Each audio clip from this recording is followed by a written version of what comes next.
दुर्गा नदी के किनारे बसा एक गांव फूलपुर। गांव में कुछ 100-150 लोग रहते थे। अंजलि जो कि पास ही के जिले में रहती थी और 12वीं पास कर चुकी थी, उसके पिताजी ने बेटी को जल्दी विदा करने के लिए उसकी शादी फूलपुर गांव के मुकेश से करवा दी थी। मुकेश कभी स्कूल नहीं गया था और इस कारण वो पढ़ा लिखा नहीं था और बाकी गांव वालों की हालत भी मुकेश जैसी ही थी। मुकेश के घर में उसके माता पिता भी रहते थे। सासू माँ, मैं बाहर मंदिर तक जा रही हूँ, आधे घंटे में आ जाऊंगी। अरे अभी कहीं जाने की जरूरत नहीं है, चुपचाप जाके रसोई में रात के खाने की तैयारी करो। और ये घूंघट क्यों हटा लिया है तुमने? क्या पता नहीं कि इस गांव में औरतें बिना घूंघट के नहीं रहती? रात में अंजलि छत पर जाकर अपनी मम्मी से बात कर रही होती है, तभी गांव की 3-4 औरतें उसे देख लेती है और दरवाजे पर आकर उसकी सास से शिकायत करने लगती है। और क्या हुआ? अरे छत पे तो देखो, आपकी बहू मटक मटक के किसी से फोन पर बात कर रही है, दिन भर फोन पे लगी रहती है। अरे कल तो मंदिर के पास वो क्या कहते हैं, सेल्फी ला रही थी। शहर की बहू रखना अच्छा शान की बात है, पर देखना इसके लक्षण से ये तो तुम्हारे परिवार को बदनाम ना कर दे। ये पहली बार नहीं था जब सास से गांव के लोगों ने अंजलि की बुराई या शिकायत नहीं की हो, अब तो ये रोज की बात थी।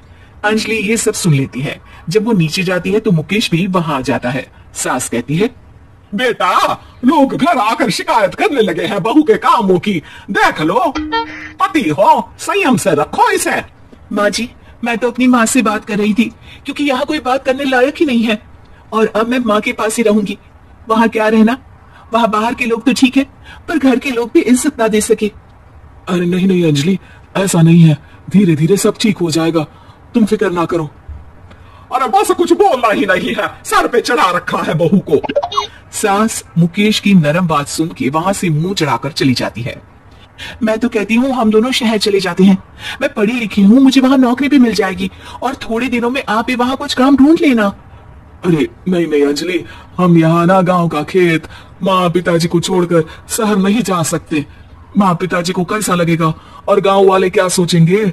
ये कहकर मुकेश सोने चला जाता है और अंजलि की गांव वालों द्वारा बुराई का सिलसिला बहुत दिनों तक चलता ही रहता है। लेकिन अंजलि गुस्सा ना दिखाते हुए समझदारी से काम लेती है। बारिश का मौसम चालू हो जाता है। जोरदार बारिश से पूरे गांव में हाहाकार मच जाता है। दुर्गा नदी में बाढ़ आ जाती है और बाढ़ का पानी पूरे गांव की फसल तबाह कर देता है। फसल की ये हालत देखकर गांव वाले निराश हो जाते हैं और बात तो यहाँ तक पहुंच जाती है कि कुछ लोग तो अंजलि को इस सब का दोषी ठहरा देते हैं। अरे पूरी फसल तबाह हो गई, पता नहीं किसकी नजर लग गई है। अरे जब से चौधरी परिवार में ये शहर की बहू आई है ना, तब से ही गांव की शांति चली गई है। इसके कर्मकांड से माँ दुर्गा नदी भी खुश नहीं है। ये सब सुनकर बेचारी अंजलि रोते हुए अपने घर चली जाती है।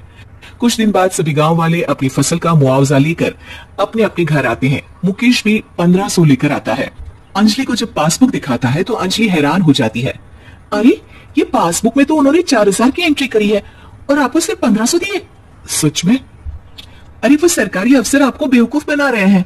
सरकार की तरफ से हमें 4000 मिले हैं, लेकिन बाकी का सारा पैसा खुद ही खा रहे हैं। आप लोग के अनपढ़ होने का फायदा उठा रहे हैं।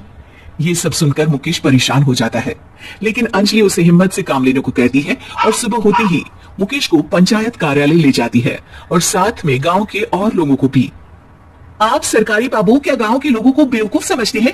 आपको क्या लगता है ये पढ़े लिखे नहीं है तो आप कुछ भी मनमानी करेंगे?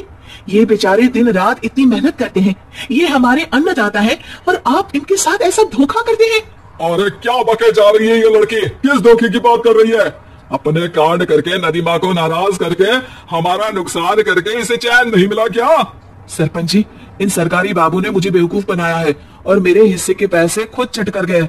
बस ये सुनते ही सरपंच वहां से दुम दबाकर भाग जाता है। पता चलता है कि जनपद अधिकारियों ने गांव के सरपंच के साथ मिलकर सबके साथ धोखा किया है। सब लोगों का विरोध शुरू हो जाता है और आखिर में अधिकारी सब गांव वालों के हिस्सों के बचे हुए पैसे उन्हें लौटा देते हैं और कई दिन तक सरपंच गांव में लौटता ही नहीं। अंजलि, तुम नहीं होती तो हम गांव वालों को तो पता ही नहीं चलता कि ये हमें हर बार बेवकूफ बनाते हैं।